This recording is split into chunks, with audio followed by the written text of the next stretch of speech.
Welcome, it's me, Chloe Rivers from Suffolk Sound, and I'm so excited to be joined by the absolute legend that is the lovely Natalie Cassidy. Natalie, how are you? Chloe, so lovely to talk to you. And you. Thank you so much for joining me. You've been such a staple in my home for all these years. It's lovely to see you on the screen right now. So, yeah. It's an absolute pleasure. Oh, bless you. So, listen, you're here today to talk about your pod tour, which I'm really, really excited about, which is called Live with Nat. Yes. You're going to be coming to Colchester very soon on the 28th of February at the Arts Centre, which is a beautiful old church right in the middle of Colchester town. I'm so excited. Everybody that I've spoken to has said it's so beautiful and I haven't beautiful. visited, so I'm really, really looking forward to it. It's gorgeous. Yeah, it's a really nice building. Right next to it is a brilliant theatre called the Mercury Theatre. I doubt you have got any time, but if you do, they do some great shows in there. So tell me all about the podcast. Tell me about Live with Nat and how it came about. So it's been going for nearly 2 years now, which is quite unbelievable because it feels like 5 minutes. You know what these things are like. I had a little urge and a little itch and a scratch about doing my own pod.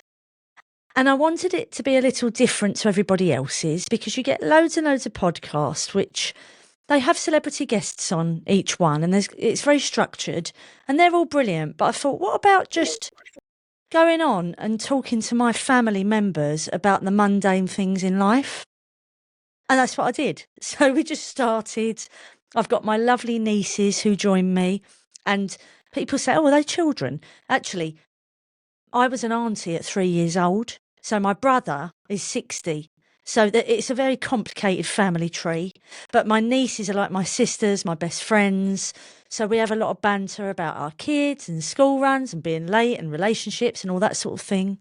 And then my lovely Mark, my fiance, I begged him to join me, and we call those episodes Scraping the Barrel, which I know is quite rude, but it was one night I was absolutely desperate and he came on to help me. And so he continues to be on, so that's really good. My brother joins me, my sister-in-law. So it's a real family affair. And then I do have the odd celeb guest on as well, but people that I like, you know, it's not sort of on the promotion bus, so to speak. If someone catches my attention and I think I'd really love a chat, I have a chat with them. So, yeah, it's a bit of everything and there's something for everybody. Well, the brilliant thing about this is that I have a number, right? So for anyone listening, all your lovely listeners, it's 07788 20 19 19. And that goes straight to my phone. People don't believe me, but people can voice note me, they can message me. And do you know what, Chloe? It's actually because I love radio. I love radio. I'm a huge listener to the radio. And I wanted that kind of radio show feel, but in a pod. That's really So cool. I do these episodes which are Nat's chats and I just ring up the listeners and we have a good old chat about stuff. And it is just it's old fashioned, really. It is a bit like the radio in that kind of people can get in contact with me and have a chat with me, which I think is really nice for them. What's like the most mundane subject you've spoken about on your pod? Because I guess even though it might seem mundane, I bet it's so interesting when you dig deep into it. Well, there's a question now. Are you ready for this? I would say one of the biggest things we talk about is the price of Viennetta in the shop. Mark loves an ice cream, right? And he loves a Viennetta. And it started right at the beginning of the pod, and I still get people screenshotting how much it is. Be it 129, they could be in Spain. They're like, oh, it's €2.80. It's just a really funny thing.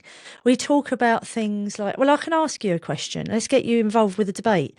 Do you wash your feet when you're in the shower? Yeah, I wash everything. Do you pick your feet up and scrub your feet every time you have a shower? Yeah. Do you know what? No one's ever asked me that, and I do that. I scrub between my toes, on the bottoms, on the tops, done. Is that a thing that most people don't do? You're a better woman than Maybe me. I'm the weird. Do most people not do that then? Do people not really wash their feet? I think it's a 50-50 split, Chloe, if I'm honest. I will only wash my feet properly if they're dirty. Which would make sense. Because, I mean, they're going to get washed in the shower, aren't they? Whether you're That's what physically I'm saying. scrubbing them or not, they're going to get washed in the shower. So these are the ridiculous things we talk about. It's not ridiculous. It's brilliant. Every time I have a shower and I wash my feet, I'm going to think of you in this conversation. Yeah. So Brighton, it was kind of a girly, me and the nieces. I had Pasty there, who's a drag queen, doing a bit of lip syncing. And it was just a really fun afternoon in Brighton. A bit raunchy, a bit naughty, but it was really good fun. Then when we flew over, I didn't fly, I didn't have a helicopter. I promise you I'm not Richard Branson. But when we went up the old motorway there on Sunday to Newcastle, again, completely different. It was me and Mark. It was a really lovely audience. And I had the lovely Scarlett Moffat join me. And we had a chat about telly. She watched the telly and got famous, that sort of thing. So very interesting. It was brilliant. Who are you bringing with you to Colchester? Can you let that on, or is that secret? It's not a secret. It's just that I don't like letting anybody down in case, you know what it's like with families, sick children, temperatures, Yeah. work comes up. But it's looking like, fingers crossed, it'll be me, my nieces, my sister-in-law and brother. So a lot of the family for Colchester, I'm hoping. So I'm really excited. Hopefully we're going to be adding dates throughout the year. It's kind of sporadic depending on what I'm doing, And I tell you what, doing this, I have a newfound, just the utmost respect for stand-up comedians and people who tour on their own, going around. It's a very, very hard thing to do. I tell you what, I think it would be if you were on your own. I think if you were a stand-up comedian travelling the country on your own doing those shows, I'm really lucky because I have a car full of family with me. But yeah, I've got the utmost respect. But I'm thoroughly enjoying it. And there's a lot of EastEnders chat, a few secrets because it isn't recorded, because it isn't filmed. Yeah. I want that room to be our little secret. Those couple of hours, we can have a really good laugh. And I let people into a few secrets as well. So it's good. Who do you think would be your ideal pod guest? Maybe not family. Have you got any celebrities that you do think, I just would love to interview them? I'd love to have Alan Carr on. Oh, yeah. Oh, I get that. He's just great, isn't he? And after all the Traitors stuff, and he's so busy all the time, but I just think he's such a riot that he'd be brilliant. Right, well, put that out into the atmosphere. Was it 1993 you started in EastEnders? That is correct. 1993. I was 10 years old. I was in a drama school, but just one that you paid a couple of quid for. It was called Anna Scher. Kathy Burke went there, Martin Kemp, Jake Wood, Patsy Palmer, Linda Robson and Pauline Quirk. And it was in Islington, North London. And yeah, I got this part. It was out of complete luck. And they liked me. They thought I was a little character. And I got this role. I never knew what it was going to be. And I joined the Jackson family. And that was it. It's quite a crazy story, really. And the rest is history. I mean, yeah, you were on our screens when I was growing up. We'd watch EastEnders through the week. You were always in our house. And I just think, you've had what an amazing career to spend time with actors like June Brown, Barbara Windsor, like proper legendary people. Like, what an amazing... You're so right. ...job. Like, honestly, Chloe, it's quite amazing. You only sort of know what you've got once it's gone. Do you know what I mean? And I look back at those women and these matriarchal characters that were just so influential to me. They taught me about manners, respect, etiquette, as well as growing up with a fantastic mum and dad and family. I had this other family, and it was very, very grounding. I was very, very lucky girl, very lucky. Yeah, that must have been an incredible experience to have at the age of 10. I mean, that is unbelievable. I think because you've been in everybody's lives for so long, people that would have loved EastEnders, loved the soap, people must think they know you. You're so recognisable. Do you think people have like preconceived ideas of you or like any misconceptions about you? I think I've been really lucky because the character of Sonia is nice. Yeah. So, my friend Charlie Brooks, for instance, who played Janine, she used to get, shouted at in the street because her character was right. It's all that Barry stuff, isn't it? Yeah. You can't push people over mountains and expect no one to shout at you. However, Sonia's been very lucky because she works hard. She's very normal, down to earth, So I've always just had people come up, want to give me a hug, say, "Oh, hello, Son." They really believe, that they have grown up with me. And you've been in someone's living room 4 times a week. They see soap characters more than they do their own family. Oh yeah, I completely get that. People really do, and people get so into their soaps, don't they? So into it, yeah. There's so much chat around, being a woman, being a mum, having a career, doing all the things you want to do on the side. Do you feel like there's a pressure to have it all? I lost my mum at 19, so I've been a mum without that mum help round the corner. I haven't had grandparents that have ever helped me, really. And Mark's mum is fantastic. We're really, really lucky. Jackie helps out when she can, but she doesn't live round the corner. So, yeah, paid for a lot of childcare. As we know, it costs a fortune. And you get the mum guilt, don't you? Whenever you're out whenever you're working. I've got 2 girls, Joni and Eliza, 9 and 15. My biggest thing, I think, for any mother is to remember that when your children are watching you work and watching you succeed, you're a brilliant role model for them. So we Yeah. have to remember that as women. We are brilliant role models and we have to go to work because we want the best for our kids. We want the best for us. We want great experiences. We want nice holidays. You know, I'm very fortunate to say that some people work harder than me and they can't have those things with the cost of living. But, you know, I turn around to my kids and I say, I know mum is not in, but I'm out there for you. You know, I'm doing it for you. And also, apart from the work, like you were saying, apart from the work, apart from earning, apart from being with your children, sometimes you need a bit of bloody me time. You need a bit of time with the girls, or you want to have a date night to keep the spark alive. There's just a lot of balls that we juggle and we hold up. And I think our minds are just quite amazing. I think women are amazing, actually. I do. I think since I've had children, I feel like a superhero. I genuinely feel like, although I am stressed and tired, I feel like I can actually do it all. I do need Yes, that help, and we are juggling like hundreds of balls in the air at the same time, but we get it done. Like we get done, don't we? It's we just just life. have to get it done. And you go to bed and you think, right, the old gerbil wheel. What's tomorrow? What are we doing Yeah, yeah, tomorrow? You yeah. know, What's packed lunches? What after school clubs have they got? I am a very good sleeper, actually, Chloe. Are you? Oh, I'm very, very lucky. Head hits the what pillow and I'm off. have you always been a good sleeper? Have you got any good? Do you have any good like nighttime Always. tips? And I love a nap. Love a nap. Yeah, love a nap. I can sit on the sofa at 20 to 3, set that alarm clock, and have 20 minutes, go into a deep sleep. So I'm very, very lucky. They do say you should do that, like a little post lunch, like 20-minute nap, like a little reviver. Disco nap, isn't it? What we call a Yeah, disco. brilliant. How do you relax in the evening? What do you do? Do you watch TV? Do you work? Do you do like all your extra admin bits in the evening? I'd say it's a bit of both, but I try to switch off if I can. And I think our phones are, as we know, miniature computers and we can do everything on them. So that has got to go away at some point. I like to turn it over. I don't want to see it flashing. I don't want to see the blue light. And I do want to sit down, watch a nice show, you know, get the kids to bed and then pour a nice glass of wine, put something on the telly. My favourite, believe it or not, it is stand-up comedy. So I'll put on a live at the Apollo or a panel Yeah. show, you know, 8 out of 10 cats, something like that. And that I love that. And I think a laugh is always Yeah. the best medicine.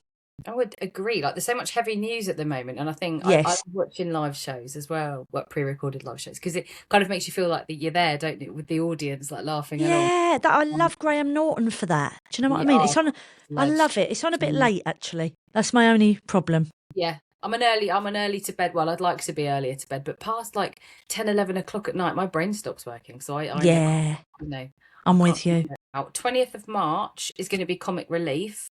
And I Yes. feel you've been involved a bit in Comic Relief this year and previous years, obviously. But what are you doing this year, if you can tell us? I don't think I can. I can tell you that I'm involved with a sketch. I'm involved with a little sketch, but I have done some really lovely work for TK Maxx because they've got all of the clothing line this year and it's Winnie the Pooh related.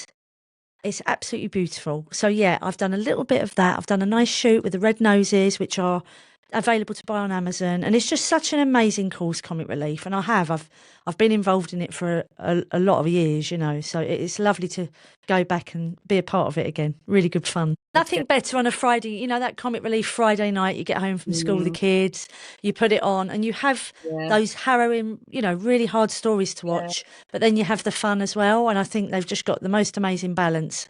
And the yeah. more money we raise, the better for the UK and everywhere else. It's just brilliant. So last year, I'll just quickly touch on this. You were in The Masked Singer as Bush.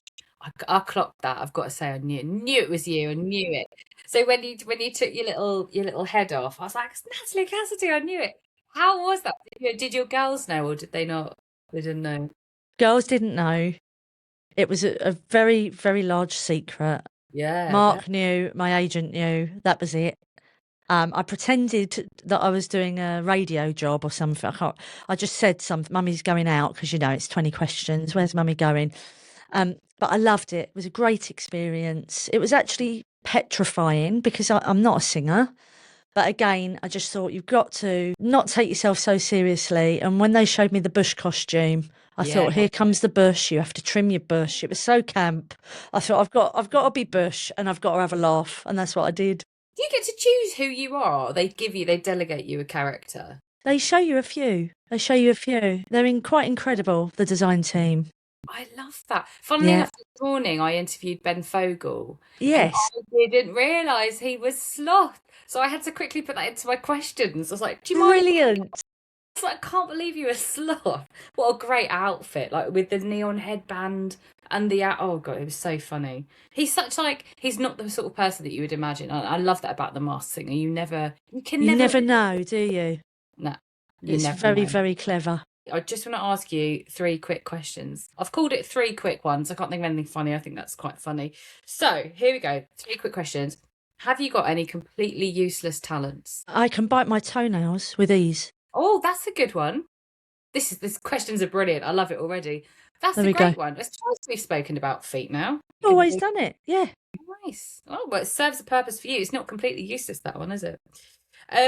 If you had to eat one meal for the rest of your life, what would it be? I think I'd go breaded chicken steak, Ooh.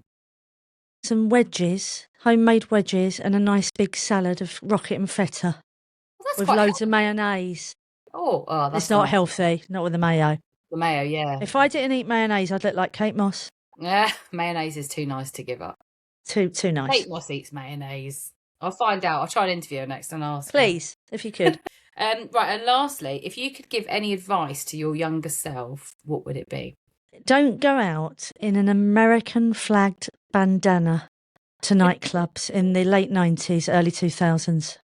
Some of those fashion, honestly, if you get yourself on Google, some of the things I used to wear, honestly. I'm going to do that straight away, aren't I? Honestly, the combat trousers, it was hideous. I once went out with a huge diamante necklace that said sex on it, thinking I was really cool. I think that's pretty cool. Well, that's a great bit of advice. And I like that it's not serious. I like that. I think most people would go down the serious route and you'd just be like, don't wear these clothes to nightclubs. Don't do it. They'll haunt you forever. It's Google, isn't it? Google's a nightmare. Oh, well, listen, Nat, thank you so much for joining me today. It's been lovely to speak to you. So you are on your pod tour live with Nat, and you've got Colchester on the 28th of February. Please come down. Are you going to come? I'm going to be there. Please come. I'll put you on the guest list. Oh, I love you. Oh, I'm coming. I'm going to be there. 28th. Lovely. That's me there. You're also in Folkestone, you're in Manchester, you're at Leeds at the Wardrobe. I used to hang out there when I was at uni. I've been there for a long time. And in Bristol. So you've got some great venues, and you're probably going to add more, aren't you? Fingers crossed. Yeah, there'll be some more coming up. But yeah, for everybody, if you go to www.lifewithnat.club, you can get all your tickets there. So come and see us. It's a really good afternoon or evening. It's just chilled conversation and fun. Well, we can't wait to have you here in Essex. Thank you. I'm the Essex gal, so I bring all the Essex love into Suffolk. So hopefully we'll bring some Suffolk folk to you as well. Brilliant. It's been absolutely lovely to chat to you. Thank you. Thank you for having me. Absolutely, any time. Thank you, Natalie Cassidy.